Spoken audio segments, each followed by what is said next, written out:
अगर कोई भी हमारे साथ गलती होती है तो हम ये आस बनाए रहते हैं कि हमारे साथ हमारी चीफ जस्टिस है, हमारे साथ हमारे सुप्रीम कोर्ट है, चीफ जस्टिस है जो हमें न्याय दिलाएंगे। नमस्कार, मेरा नाम शुभम तिवारी है और आज इस वीडियो में हम यही बात करने वाले हैं कि क्या सुप्रीम कोर्ट का आदेश है, क्या आपका यूजीसी नेट एग्जाम होगा या नहीं होगा। प्रॉपर वीडियो में हम इसकी पूरी बात करने वाले हैं। क्या रहा था, क्या प्ली है, किस लिए फाइल की गई है, तो बने रहिएगा हमारे साथ अंत तक। ध्यान रखिएगा, इंडियन एक्सप्रेस की ये न्यूज़ है। यहाँ पे ये बोला जा रहा है आपके लिए कि जो यूजीसी नेट री एग्ज़ाम कराने की जो जल्दीबाजी की जा रही है उससे उस पर अभी स्टे लगनी चाहिए। स्टे क्यों लगनी चाहिए? क्योंकि आपको पता है कि जो 18 जून को आपका एग्ज़ाम हुआ था, है ना, एक पहली बार ऐसा हुआ था कि एक दिन में ही आपका पूरा एग्जाम कराने के लिए यूजीसी नेट जो है एनटीए वो तैयार था। हालांकि एग्जाम हो भी चुका था आपका, लेकिन 19 तारीख को ये खबर आती है कि जो आपकी एग्जाम की इंटीग्रिटी है वो कॉम्प्रोमाइज की गई है। कैसे कॉम्प्रोमाइज की गई है? ताकि आपको एक दिन पहले एक फेक टेलीग्राम ग्रुप का न्यूज आता है और उसमें आपको यूजीसी नेट का पेपर कहीं ना कहीं दिखाया जाता है। अब इस इंपॉर्टेंट न्यूज को बिना कोई फर्दर जांच किए, प्रॉपर एनालिसिस किए, एनटीए का ये कहना था कि हम एग्जाम को कैंसिल कर रहे हैं। ठीक है, तो उसी पर ये जो वर्डिक्ट आता है, उसी पर जो एनटीए ने जल्दीबाजी में एक नया शेड्यूल भी जारी कर दिया था, फ्रेश शेड्यूल भी जारी कर दिया था, जिसमें उन्होंने प्रॉपर यूजीसी नेट कब होने वाला है नेक्स्ट टाइम, अगस्त और सितंबर के बीच में ये डेट दिए थे, तो उनके बारे में बताया गया था। तो तभी एक पिटिशनर है, उन्होंने फाइल किया है कि ये भाई जल्दीबाजी में नहीं होना चाहिए आपका। क्लियर है? यहाँ पे क्लियर बोला गया है, लिखा गया है कि plea has been filed in the supreme court against the decision of union education ministry to cancel the UGC NET test following the input exam integrity may have been compromised.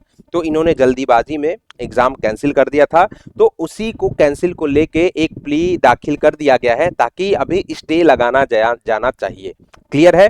ये जो plea दाखिल किया गया है उसकी जो hearing करने वाले हैं वो हमारे चीफ जस्टिस है D Y Chandrachud, justice J B Pardiwala और मनोज मिश्रा। ये वही बेंच है जिन्होंने बहुत बड़े बड़े स्ट्रिक्ट एक्शन लिए हैं, स्ट्रिक्ट डिसीजन लिए हैं। इन्होंने ही नीट वाला भी डिसीजन सुनाया था।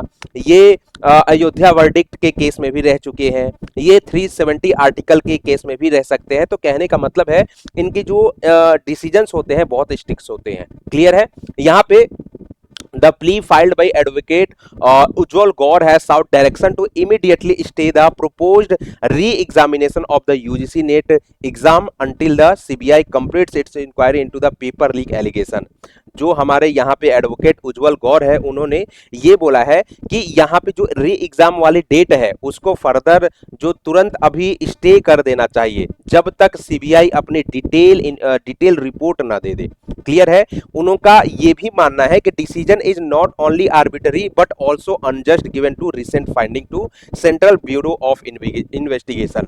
तो जो अभी तक सीबीआई की छोटी मोटी रिपोर्ट आई है उस रिपोर्ट से अगर डिसीजन ले तो ये जल्दीबाजी होगी, ये मनमानी होगी और ये अनजस्टिफाइड भी होगी। द पिटिशनर का ये मानना है। सिमिलरली उनका ये भी मानना है, उनका ये भी कहना था कि the unwarranted cancellation of the exam causes significant distress, anxiety and unnecessary expenditure of resources for the aspirant who have rigorously prepared for this crucial examination। अब आप सोचिए, आप अगर कोई भी एग्जाम की तैयारी कर रहे हो तो आपके पहले दिमाग में यही रहता है कि भैया ये हमारा एग्जाम निकलेगा कि नहीं निकलेगा। हालांकि रिजल्ट जो है आपके हाथ में नहीं रहता है, लेकिन उस पर्टिकुलर एग्जाम के लिए आपके अंदर बहुत तरीके के परेशानियां चलती हैं दिमाग में, बहुत सारे सिचुएशंस चलते रहते हैं दिमाग में। आप एंग्जाइटी में रहते हो, आप डिस्ट्रेस में रहते हो, आपने बहुत सारे अपने स्टडी मटेरियल पे, रिसोर्सेज पे आपने खर्चा किया होता है। फिर बाद में आपका एग्जाम हो जाता है तो एग्जाम के बाद आपकी एक न्यूज आती है कि आपका पेपर लीक हो चुका है। तब आप सोचिए उस टाइम पे उस स्टेट ऑफ पॉइंट पे हमारी जो एस्पिरेंट है, जितने भी एस्पिरेंट हैं, उनके मन में क्या आ रहा होगा?